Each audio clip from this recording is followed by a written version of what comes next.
네, 오늘 말씀의 제목을 같이 한번 읽어볼까요? 우리 앞을 보시고 큰 소리를 읽습니다. 시작. 믿음의 눈을 떠야 합니다. 아멘. 믿음의 눈을 떠야 합니다라는 제목으로 말씀 전하도록 하겠습니다. 우리 앞뒤 잡아보시고 우리 마음을 담아서 축복하며 인사합시다. 사랑합니다. 축복합니다. 네, 감사해요. 우리 오랜만에 우리 하진이 가정도 와서 너무 기쁘네요. 집이든지 어디든지 애기 소리가 나야 됩니다. 그렇죠? 우리 자녀들 위해서 기도 많이 해주시기 바랍니다. 자, 오늘은 복음으로 사는 교회 11번째 시간인데요. 우리 교회 표어는 복음으로 사는 교회죠. 복음이라는 것은 이 땅에 오신 예수 그리스도 자체십니다. 그렇죠? 나를 위해 이 땅에 오셔서 나의 죄를 대신하여 죽으시고 부활하신 그 놀라우신 은혜와 사랑이 복음이요. 그 사랑과 은혜를 믿고 따르는 자에게 주어지는 구원, 영생, 하나님 나라가 복음입니다. 그래서 우리가 복음으로 산다는 것은 복음이신 주님을 믿는 것인 동시에 복음이신 주님의 증인으로 사는 것이죠.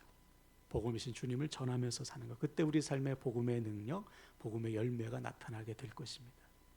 오늘도 선포되는 말씀을 통해 복음이신 주님을 만나시고 복음의 능력을 회복하셔서 삶 속에서 복음의 열매를 맺으시기를 주님의 이름으로 간절히 축원을 드립니다. 아멘. 자, 오늘은 마가가 전하는 복음 나눌 텐데, 마가가 전하는 복음의 핵심이 뭐였죠? 예수가 누구시다? 그리스도시요 하나님의 아들이시다. 이것을 마가가 증거해 보이는 거예요. 그래서 주님께서 행하신, 하나님으로서 행하신 일과 그리스도로서 행하신 일들을 기록했습니다. 그래서 마가복음의 별명이 뭐였죠? 행위의 복음서. 그래서 오늘도 우리는 마가복음을 통해서 주님이 참 그리스도시구나, 하나님이시구나, 이것을 우리가 만나게 될 텐데, 한 분도 빠짐없이 하나님이시요 그리스도이신 주님을 만나는 저와 여러분 되시기를 주님의 이름으로 다시 한번 부탁을 드립니다. 자, 지난 시간에 우리는 귀신 들린 사람을 찾아오신 주님을 만났죠. 주님은 군대 귀신 들린 한 영혼을 구원하시기 위해서 2,000마리나 되는 돼지떼를 희생시키셨습니다. 이유는 오직 하나, 한 영혼이 천하보다 귀하기 때문에. 그렇죠? 한 영혼을 구원하기 위해서라면 어떠한 대가라도 치르시는 거예요. 그래서 우리 주님은 어떠한 대가까지 치르셨습니까? 나 같은 죄인을 위해서 자신의 생명을 내어주시는 대가를 치르셨죠. 사단의 권세에 사로잡혀서 죄의 종로로 타던 나를 포기하지 않고 찾아오셔서 자신의 생명을 내어주시는 대가를 치러주셨습니다. 그 결과 지금 우리가 여기에 앉아서 주님을 예배하고 있는 거예요. 할렐루야. 그래서 이 사람이 완전하게 되었죠. 그때 주님께서 명령하십니다. 가서 주께서 내게 행한 일을 전해라. 주님의 증인 될 것을 명령했어요. 그래서 이 사람이 집으로 갔죠. 자기가 속한 거라사뿐만 아니라 대가볼리 전 지역에 주님을 전했습니다. 주님의 증인된 삶을 살았어요. 우리도 마찬가지. 주님은 오늘도 저와 여러분을 찾아오셨습니다. 아멘이시죠? 나를 찾아오셔서 나에게 구원을 주시고 나에게 사명 주셨어요. 가서 전해라. 어떠한 대가라도 치러라. 여러분, 올 한 해 또 이번 한 주간 여러분 주변에 있는 우리 자녀들, 우리 가족들, 부모, 형제, 친구의 구원을 위해서 어떠한 대가라도 치르시길 바랍니다. 찾아가셔야 돼요. 찾아가셔서 내가 만난 생명의 주님을 전할 때 우리 주님께서 함께 역사해 주실 줄로 믿습니다. 아멘. 자, 오늘은 마가가 전하는 네 번째 복음인데, 오늘 본문의 사건은 주님께서 공생의 기간에 베푸셨던 치유 사건 가운데 가장 마지막에 일어난 사건입니다. 주님의 기적이 쫙 복음서에 있는데 가장 마지막에 일어난 기적이 치유 기적이 바로 오늘 본문의 사건이에요. 물론 이제 주님께서 잡히실 때 베드로가 칼로 대제사장의 종 말고의 귀를 탁 쳤을 때 주님이 고쳐주신 건 있죠. 그것을 빼고는 치유 사건 중에 가장 마지막에 마가가 아껴놓은 거예요. 아껴놓고 이것을 의도적으로 기록한 것인데, 본문 46절을 볼까요? 그들이 여리고에 이르렀더니 예수께서 제자들과 허다한 무리와 함께 여리고에서 나가실 때에 디메오의 아들 맹인 거지 바디메오가 길가에 앉았다. 그렇죠. 주님께서 여리고에 들어가셨다가 이제 나오시는 중입니다.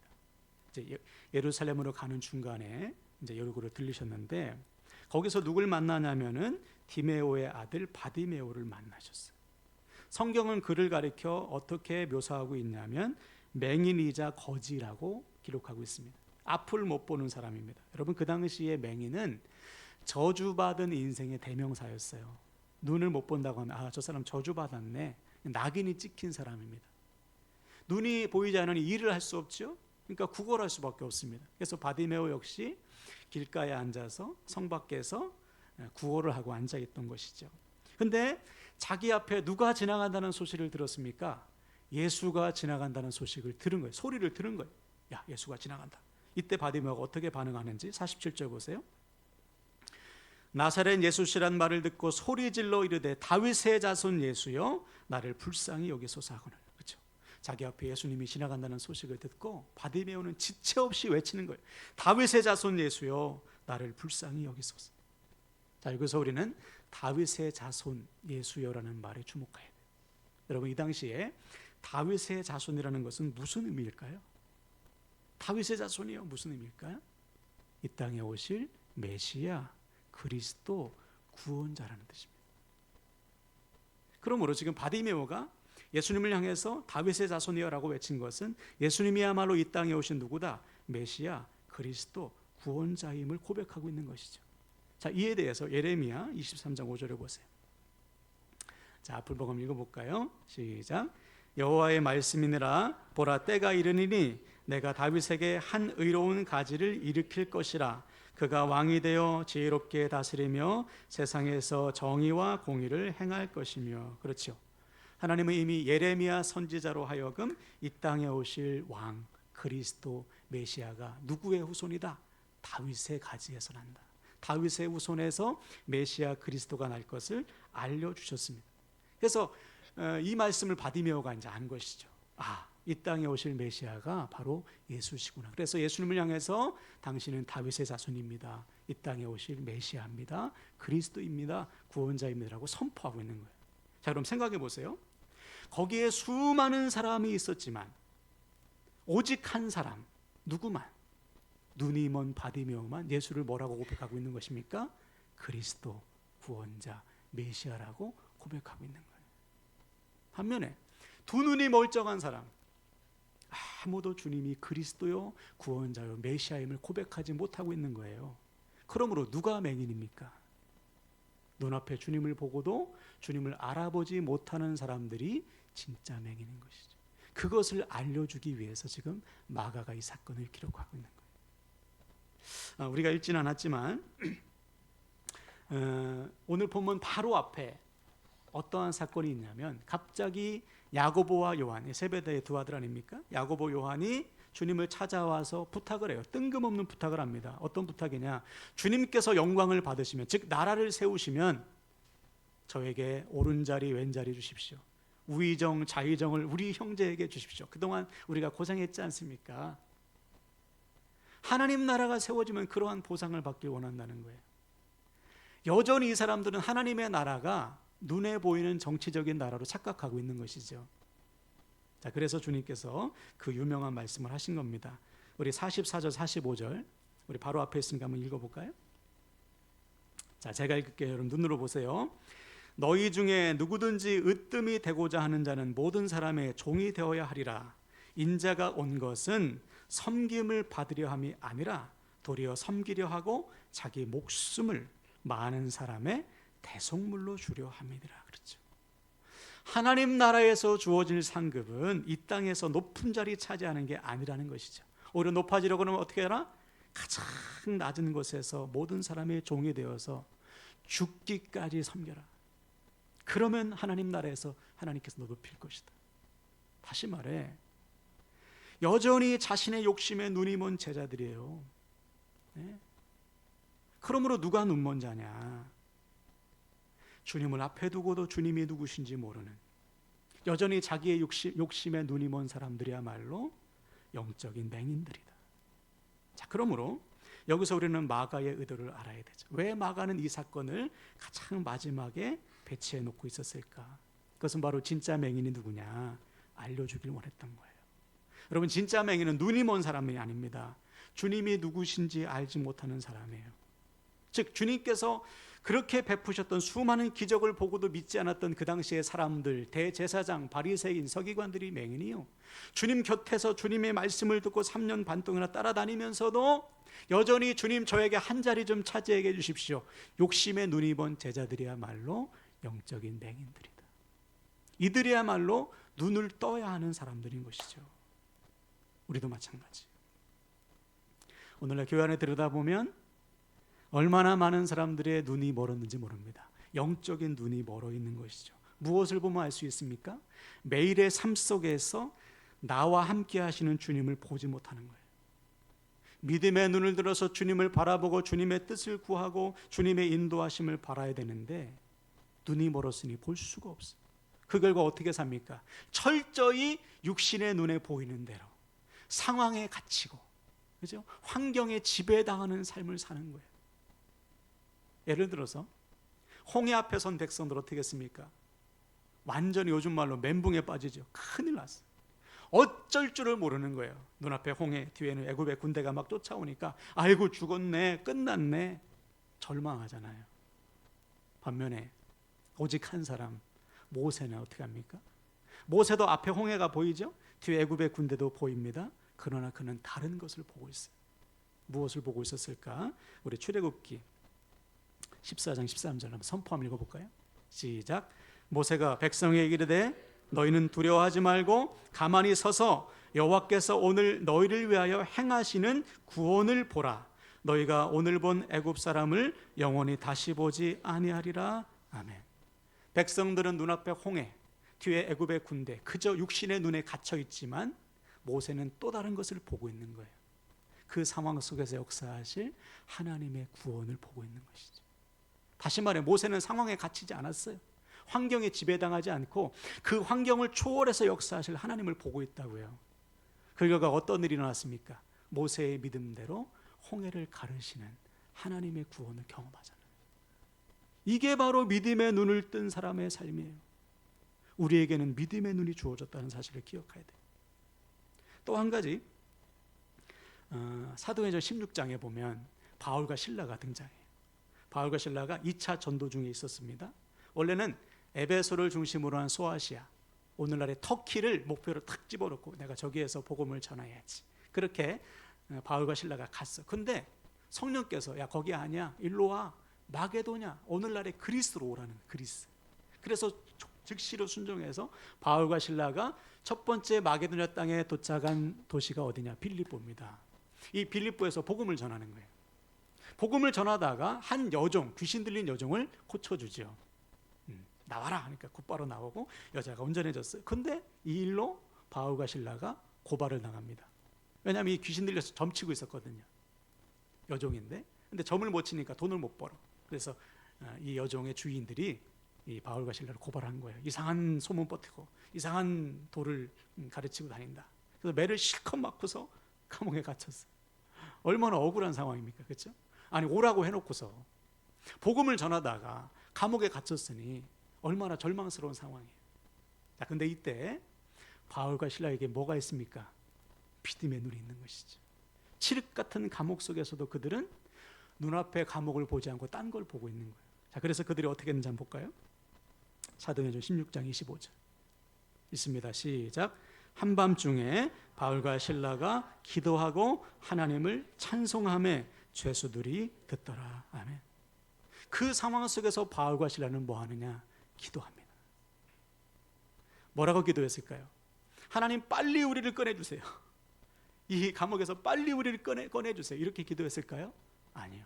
하나님, 저 사랑하시죠? 근데 왜 저를 감옥에 보내셨습니까?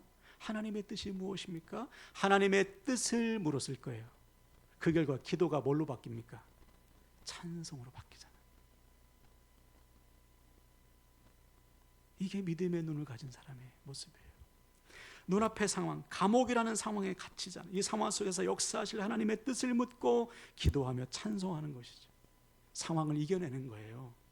그 결과 어떤 일이 났습니까? 지진이 일어나요. 그렇죠? 막 옥문이 흔들리고 옥문이 열리고 막 죄인들의 손과 발을 묶었던 쇠사슬이 막 풀립니다. 그러자 잠자고 있던 간수가 깜짝 놀래가지고 아, 죄인들이 탈옥했구나. 그 책임감이 무서워가지고 스스로 칼을 빼서 자결을 하려는 순간 바울이 외치죠. 멈추시오. 우리 다 여기 있습니다. 자, 그때 이 간수의 입에서 뜻밖의 말이 터져 나오죠. 선생들이여, 내가 어떻게 하여야 구원을 얻으리까? 바울이 선포합니다. 주 예수를 믿으라. 그리하면 너와 내 집이 구원을 얻으리라. 이때 깨달은 거야. 하나님께서 이 영혼, 이 가정 구원하시려고. 그래서 그날의 간수와 온 가족이 다 예수 믿고 세례받잖아요. 이거예요, 이거.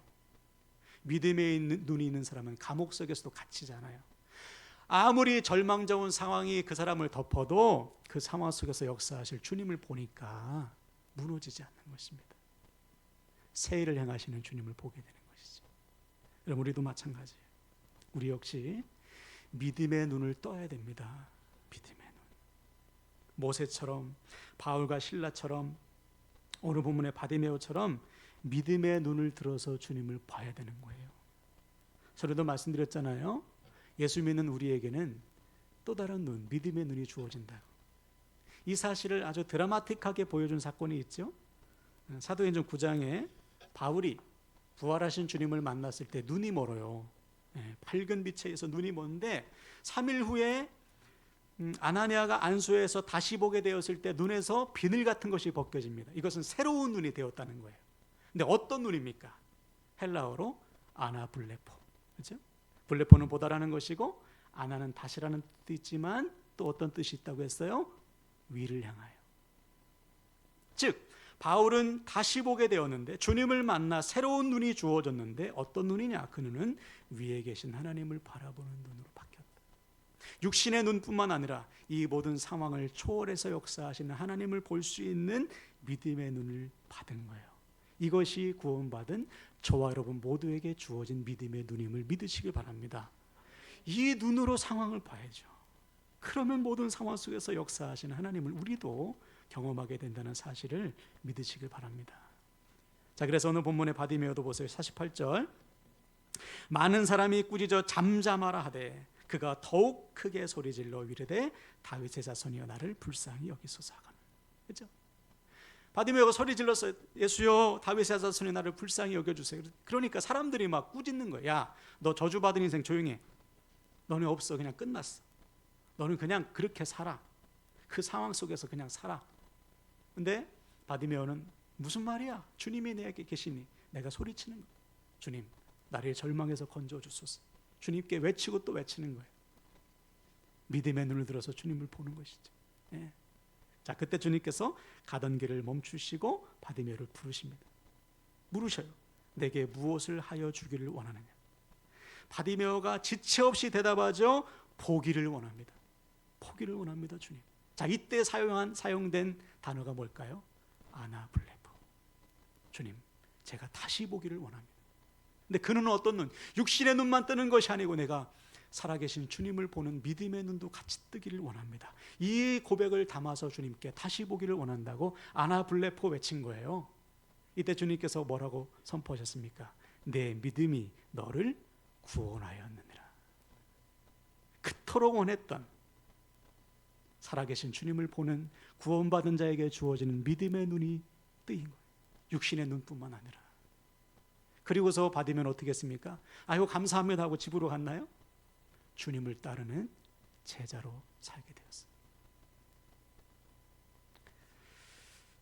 우리도 마찬가지예요. 주님은 예수를 구주로 영접한 우리 모두에게 믿음의 눈을 주셨습니다. 왜? 이제는 이 눈으로 살아라. 육신의 눈뿐만 아니라 이제 믿음의 눈을 뜨고 살아. 내가 너와 함께한다. 내가 내 길을 인도한다. 내가 너의 주다. 나를 따라와라. 그러기 위해서는 믿음의 눈이 있어야 돼. 그래서 우리 각자에게 믿음의 눈을 주신 거예요. 더 이상 눈앞의 상황에 갇히지 말고 엉뚱한 거 보지 말고 욕심에 눈 멀지 말고 이제는 주님을 따라가라. 바디메오처럼 절망적인 상황 속에서도 구원의 주님을 선포하면서 주님을 끝까지 따라오라. 그래서 우리에게 믿음의 눈을 주셨단 말이에요. 자, 그렇다면 여러분 지금 점검해 보세요. 지난 한 주간 살면서 얼마나 자주 믿음의 눈을 떠서 주님을 보셨습니까? 주어진 삶의 자리에서 믿음의 눈을 들어서 얼마나 오늘 바디메오처럼 주님의 이름을 불렀냐 말이에요. 이게 안 되면 100% 상황에 눌립니다. 믿음의 눈을 뜨지 않으면 100% 환경에 갇혀요. 그래서 그냥 눈에 뵈는 대로 사는 거예요. 눈에 뵈는 대로. 여러분도 아시다시피 제가 왼쪽 눈 수술했잖아요. 처음에 몰랐어요. 왜 몰랐냐? 사람마다 주시안이 있습니다. 네, 주시안.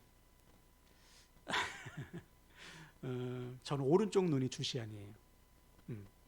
그러니까 오른쪽 눈이 시력을 담당하고 왼쪽은 보조만 하는 거예요. 그러다 보니까 왼쪽에 문제가 생겨도 이게 잘 모르는 것이죠. 그래서 가보니까 이제 오른쪽 눈은 멀쩡한데, 물론 오른쪽 눈에도 구멍이 하나 있었어요. 왼쪽 눈에 망막에 구멍이 5개나 나 있던 것이죠. 그러니까 5개 구멍이 뚫릴 때까지 모르는 거예요. 왜? 제 오른쪽 눈으로만 지금 거의 보니까. 그래서 레이저로 막 지졌더니 이 레이저로 지진 후유증 중에 이 막이 생겨서 눈 안에 있는 막을 걷어낸 거거든요. 자, 그래서 그 후로 제게 습관이 생겼습니다. 어떤 습관일까요? 왼쪽으로만 자꾸 보는 거예요. 아, 이상이 없나? 더 나빠지진 않았나? 좋아지나? 왜? 안 그러면 오른쪽 눈에 가려서 왼쪽 눈의 상태를 몰라요. 믿음의 눈을 뜨는 것도 마찬가지예요. 믿음의 눈을 뜨는 훈련을 하지 않으면 육신의 눈에 가려서 주님을 못 봐요. 믿음의 눈을 뜨는 훈련을 하지 않으면 육신의 눈에 가려서 눈에 보이는 대로 살 수밖에 없습니다. 그래서 우리는 수시로 모든 상황 속에서 믿음의 눈을 들어서 주님을 바라봐야 되는 거예요. 자, 그러면 믿음의 눈을 들어서 주님을 본다는 것은 과연 뭐냐? 성경이 이렇게 우리에게 명령합니다. 잠언서 3장 6절 볼까요? 읽습니다. 시작. 너는 범사에 그를 인정하라. 그리하면 내 길을 지도하시리라. 아멘. 믿음의 눈을 뜬다는 것은 범사에, 모든 일에, 모든 상황 속에서 하나님을 인정하는 거예요. 여기서 인정하다는 것은 히브리어로 야다으라는 단어인데 이것은 하나님의 뜻을 구하는 것입니다. 모든 상황 속에서 하나님의 뜻을 구하는 것, 쉽게 말해서 하나님의 눈으로 상황을 보는 것입니다. 하나님, 나를 사랑하신 하나님께서 왜 나에게 홍해 주셨습니까? 왜 나를 감옥으로 이끄셨습니까?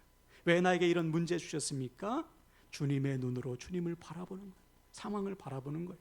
그때 우리는 그 상황 속에서 하나님의 뜻을 깨닫고 순종할 수, 살아계신 하나님을 경험할 수 있다는 것이죠.